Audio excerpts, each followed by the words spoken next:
अस्सलाम वालेकुम फ्रेंड्स, उम्मीद है आप सब लोग खैरियत से होंगे। आज मैं हाजिर हुई हूँ एक न्यू लेक्चर के साथ। आज हम देखेंगे displacement reaction of halogens. Displacement reaction, सबसे पहले हम देख लेते हैं कि डिस्प्लेसमेंट रिएक्शन क्या होते हैं, ठीक है। फिर हम उनको हैलोजेंस के सेंस में जो है वो एक्सप्लेन करेंगे। डिस्प्लेसमेंट रिएक्शन, डिस्प्लेस जैसे कि आपको इसके नाम से आइडिया हो रहा होगा कि यानी एक बंदा आके दूसरे को उसकी जगह से हटा ले, इसको बोलते हैं डिस्प्लेस करना, ठीक है। सपोज रिएक्शन है तो इसको मैं रिएक्शन के सेंस में भी आपको बता रही हूँ, ठीक है। तो हमारे पास सपोज कि ये ए जो है वो इस बी सी के साथ रिएक्शन करे। अब ए जाके बी को हटा के उसकी जगह आ जाए तो हमारे पास यानी बी अलग हो जाए, तो ये हमारे पास क्या हो जाएगा, ए सी। इसको बोलते हैं डिस्प्लेसमेंट रिएक्शन, यानी कि एक जाके दूसरे की पोजीशन को गेन कर लेना, ठीक है। तो अब हम इस डिस्प्लेसमेंट रिएक्शन को जो है वो हैलोजेंस के सेंस में देखेंगे, ठीक है। जैसे कि आपको पता है कि हैलोजेंस की जो रिएक्टिविटी होती है वो टॉप टू बॉटम क्या हो रही है, डिक्रीज़ हो रही है, ठीक है।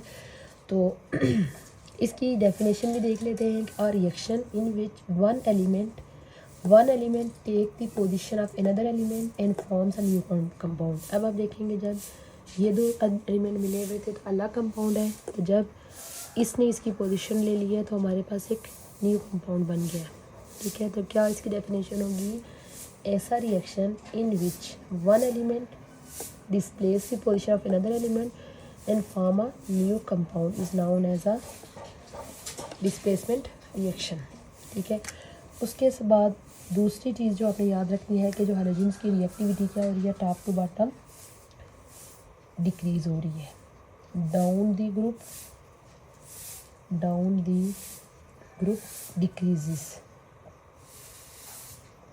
ओवरऑल इनका जो रिएक्टिविटी है ऊपर से नीचे जब हम ग्रुप्स में आते हैं तो इनकी रिएक्टिविटी क्या हो रही है, डिक्रीज हो रही है। तो इसी वजह से यानी कि इसका जो ट्रेंड अगर हम देखें, fluorine more reactive than chlorine, more reactive than bromine, more reactive than iodine, ये है इनका ट्रेंड। तो अब क्या होगा कि जब इनका आपस में रिएक्शन होगा तो फ्लोरीन का अगर एक ऐसे कंपाउंड के साथ रिएक्शन है जहाँ पे क्लोरीन पहले से मौजूद है तो क्लोरीन की जगह को हटा के उसकी जगह खुद आ जाएगा। इसी तरह अगर क्लोरीन का कोई रिएक्शन ऐसे कंपाउंड के साथ हो रहा है जहाँ पे ब्रोमीन मौजूद है तो क्लोरीन इसकी पोजीशन को निकाल के उसकी जगह आ जाएगा। इसी तरह ब्रोमीन इसकी पोजीशन, यानी कि जो इनका ट्रेंड है इसी चीज़ को फॉलो होकर वो एक दूसरे को डिस्प्लेस करेंगे। अब ये नहीं है कि क्लोरीन जो है वो ब्रोमीन को डिस्प्लेस कर सकता है बट फ्लोरीन को डिस्प्लेस नहीं कर सकता, क्योंकि फ्लोरीन जो है वो क्लोरीन की निस्बत ज़्यादा रिएक्टिव है। इसी तरह जो ब्रोमीन है वो आयोडीन को तो डिस्प्लेस कर सकता है बट क्लोरीन को डिस्प्लेस नहीं कर सकता, क्योंकि क्लोरीन की निस्बत कम रिएक्टिव है। ओवरऑल इनके अंदर जो है वो यही ट्रेंड फॉलो होता है, यानी कि ज़्यादा रिएक्टिव एलिमेंट ही कम रिएक्टिव एलिमेंट को क्या कर सकता है, डिस्प्लेस कर सकता है, ठीक है। सपोज़ हमारे पास एक रिएक्शन है, अच्छा सपोज हमारे पास ये जो क्लोरीन वाटर है, ठीक है, तो इसका रिएक्शन अगर हम इसके साथ करें एक्वस सोडियम ब्रोमाइड के साथ, ठीक है। एक्वस सोडियम ब्रोमाइड का क्या मतलब है कि सोडियम ब्रोमाइड का किसके अंदर सोल्यूशन बनाया हुआ है, वाटर के अंदर। इसके साथ एक क्यों लिखा हुआ है, वाटर के साथ, और इसका भी वाटर में डिज़ोल्व करके, क्लोरीन को वाटर में डिज़ोल्व करके और यहाँ पे सोडियम ब्रोमाइड यानी कंपाउंड है इसको वाटर में डिज़ोल्व करके इनका आपस में क्या करेंगे, रिएक्शन करेंगे। अब ये जो सोडियम ब्रोमाइड होगा, ये जो इसका अपना कलर होगा ये कलर लेस होगा, इसका कोई भी कलर नहीं होगा, कलर लेस। जब इन दोनों का आपस में रिएक्शन होगा तो अब जो क्लोरीन है वो आपको पता है ब्रोमीन की निस्बत ज़्यादा रिएक्टिव है, तो क्लोरीन क्या करेगा कि ब्रोमीन को डिस्प्लेस करके उसकी जगह लेके हमारे पास एक कंपाउंड बना लेगा NaCl, और साथ में हमारे पास ब्रोमीन वाटर जो है वो अलग हो जाएगा, ठीक है।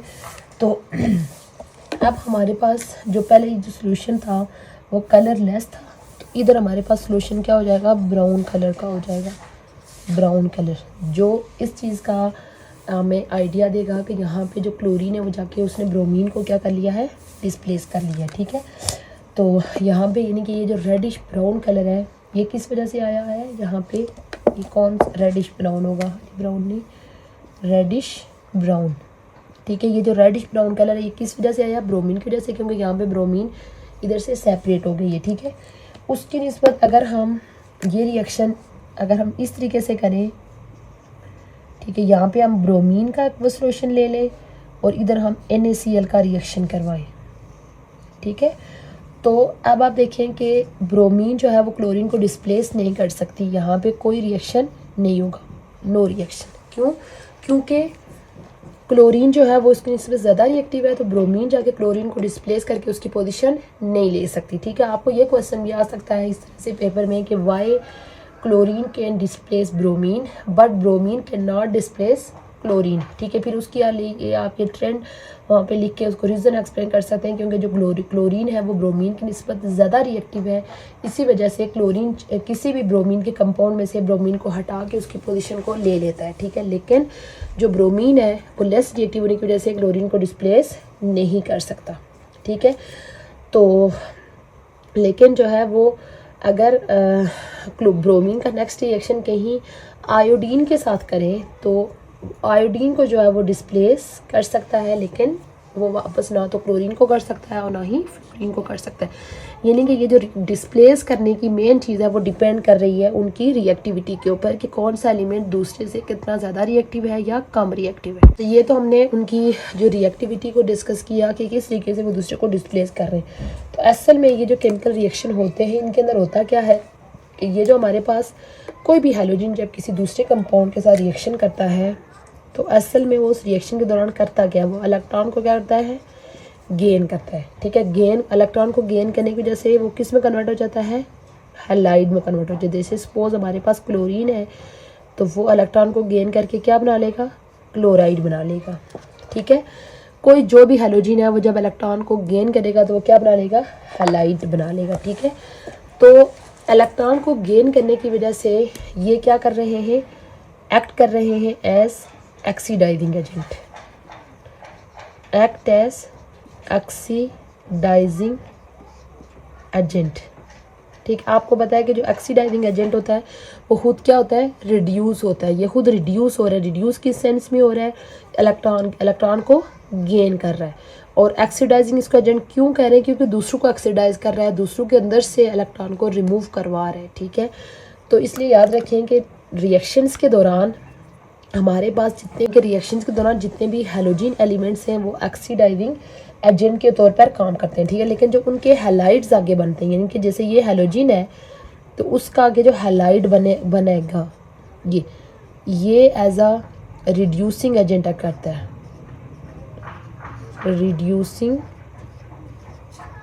एजेंट एक्ट करता है। यानी कि ये क्यों रिड्यूसिंग एजेंट एक्ट करता है, क्योंकि ये किसी दूसरे एलिमेंट से इलेक्ट्रॉन को क्या करेगा, गेन करेगा, लूज़ करेगा, पहले से इसके पास नेगेटिव है तो ये दूसरे को इलेक्ट्रॉन को क्या करेगा, देगा, लूज इलेक्ट्रॉन को लूज़ करने की वजह से ये खुद क्या हो रहा है, ऑक्सीडाइज हो रहा है, ठीक है। लेकिन दूसरों को रिड्यूस कर रहा है, इन दूसरों को जाके इलेक्ट्रॉन दे रहा है।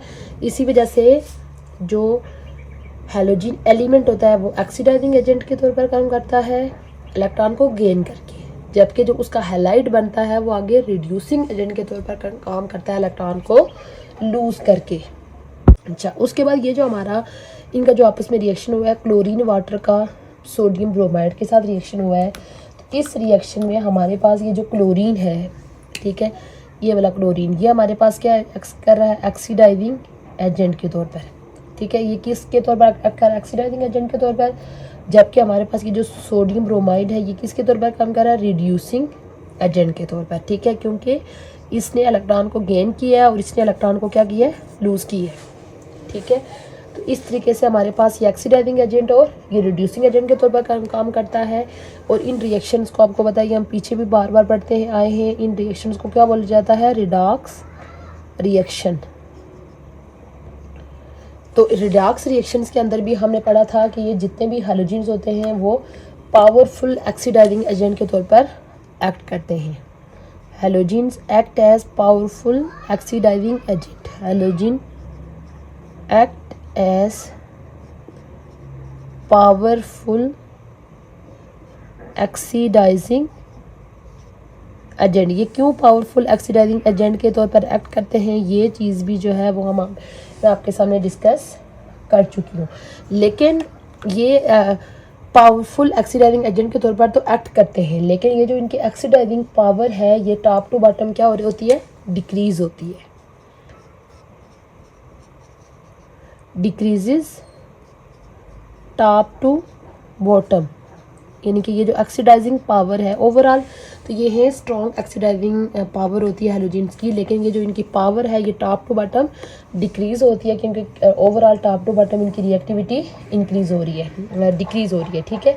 इसी वजह से जो मोर पावरफुल ऑक्सीडाइजिंग एजेंट है, जैसे ये ऊपर वाले मोर पावरफुल ऑक्सीडाइजिंग एजेंट जो होते हैं वो डिस्प्लेस कर लेते हैं, जैसे ये लेस ऑक्सीडाइजिंग एजेंट हैं जो हैं, इसी वजह से या वीकर ऑक्सीडाइजिंग एजेंट है, इनको आसानी से ये स्ट्रॉन्गर ऑक्सीडाइजिंग एजेंट इनको डिस्प्लेस करके इनकी पोजीशन को ले लेते हैं। जिस तरह से आप देखें यहाँ पे क्लोरीन की ऑक्सीडाइजिंग पावर ज़्यादा है ब्रोमीन की निस्बत, इसी वजह से क्लोरीन आसानी से ब्रोमीन को डिस्प्लेस कर गया है, जबकि ब्रोमीन वीकर ऑक्सीडाइजिंग एजेंट है, इसकी पावर उससे लेस है, इसी वजह से ये उसको डिस्प्लेस नहीं कर पाया।